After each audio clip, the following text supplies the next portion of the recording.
மக்களே இன்னைக்கு ஒருத்தர் என் வீடியோல வந்து நீங்க ரூட் மாஃபியாக்கு ஒர்க் பண்றீங்க. அவங்க உங்களுக்கு காசு தராங்க அப்படின்ற மாரி சொல்லியிருந்தாரு. அதாவது இந்த எலக்ஷன்ல நான் டிவிகே மற்றும் விஜய்க்கு சப்போர்ட் பண்ணி பேசியிருந்தேன். அவங்களுக்கு எதிரா பேசல அப்படின்ற மாரி சொல்லியிருந்தேன். சோ ஆக்சுவலா என்னோட வீடியோஸ்லாம் பாத்தீங்கன்னா ஏப்ரல் 23 அந்த எலக்ஷன் டே இருக்கு பாத்தீங்களா? அதுக்கு முன்னாடி எந்த ஒரு கட்சிக்குமே நான் சப்போர்ட் பண்ணி பேசியிருக்க மாட்டேன். இருந்தாலுமே விஜய் ஆட்சி அமைச்சாரு பாத்தீங்களா? அதுக்கு அடுத்து அந்த கவர்மெண்ட் உடைய நியூஸ் மட்டும் தான் பத்தி பேசியிருந்தேன். இன்ஃபேக்ட் அந்த வீடியோஸ்ல என்ன சொல்லிருப்பேன் அப்படின்னு பாத்தீங்கன்னா, இது நியூ கவர்மெண்ட். இப்போதைக்கு இது வந்து கிரிட்டிசைஸ் பண்றதுல அர்த்தமே கிடையாது. ஒரு வருஷம் போட்டும் அதுக்கடுத்து பாப்போம். பிடிக்கலனா எந்த மக்கள் ஓட்டு போட்டு உள்ள எடுத்தாங்களோ அதே மக்கள் ஓட்டு போட்டு வெளிய போறாங்க அப்படின்னு சொல்லியிருந்தேன். சரி, ஏன் இந்த கமெண்ட் எனக்கு வந்துச்சு அப்படின்னு பாத்தீங்கன்னா, இது எனக்கு மட்டும் கிடையாது. டிவிகே கவர்மெண்ட் பத்தி பேசின எல்லா கிரியேட்டர்ஸ்க்குமே இந்த கமெண்ட் போயிருக்கும். ஆக்சுவலா எதை இந்த ரூட் மாஃபியான்னு இவங்க சொல்றாங்க அப்படின்னு நீங்க பாத்தீங்கன்னா, விஜய் இருக்காரு பாத்தீங்களா, அவருடைய மேனேஜர் ஜெகதீஷ் பழனிசாமின்னு ஒருத்தர் இருக்காரு. இவர் பாத்தீங்கன்னா 2020 ரவுட் அப்படின்னு ஒரு ப்ரொடக்ஷன் ஹவுஸ் கிரியேட் பண்ணார். சோ இந்த ஹவுஸ் பாத்தீங்கன்னா ஒரு காஸ்டிங் ஏஜென்சியாவும் இருக்கு, செலிபிரிட்டி மேனேஜ்மெண்டாவும் இருக்கு. அதாவது ராஷ்மிகா மந்தானா, அட்லி போன்ற ஆட்களுக்கு இவங்க மேனேஜ் பண்ணுவாங்க. ஆக்சுவலா இவங்க இதை தாண்டி என்ன பண்ணிருக்காங்க அப்படின்னு பாத்தீங்கன்னா, ஒரு டிஜிட்டல் எக்கோ சிஸ்டத்தையே கிரியேட் பண்ணிருக்காங்க. அதாவது இந்த டிவிகே பார்ட்டி மற்றும் விஜயுடைய ஒட்டுமொத்த பப்ளிக் ரிலேஷன்ஸ் அப்படின்ற பிஆர் வந்து இவங்க தான் ஹேண்டிலே பண்ணிருக்காங்க. இந்த எலெக்ஷன்ல விஜய் ஜெயிக்கணும் அப்படின்றதுக்கு வந்து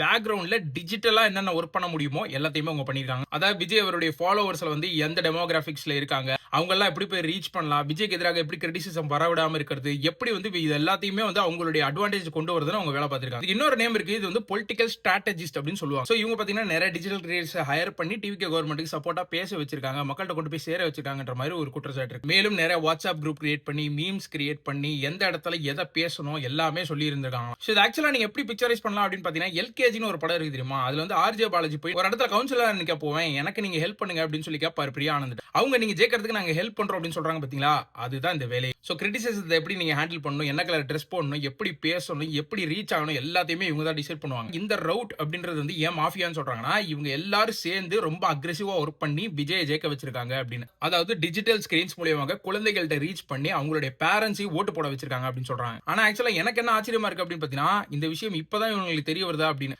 2021ல டிஎம்கே 10 வருஷம் ஆட்சி இல்லாம எப்படி ஜெயிச்சாங்கன்னு தெரியுமா? ஐபேக் அப்படின்னு ஒரு விஷயத்தை வச்சாங்க. அதாவது Indian political action committee. Prashant Kishor அப்படின்னு ஒருத்தர் இருக்கார் தெரியுமா? அவருடைய கம்பெனி தான்.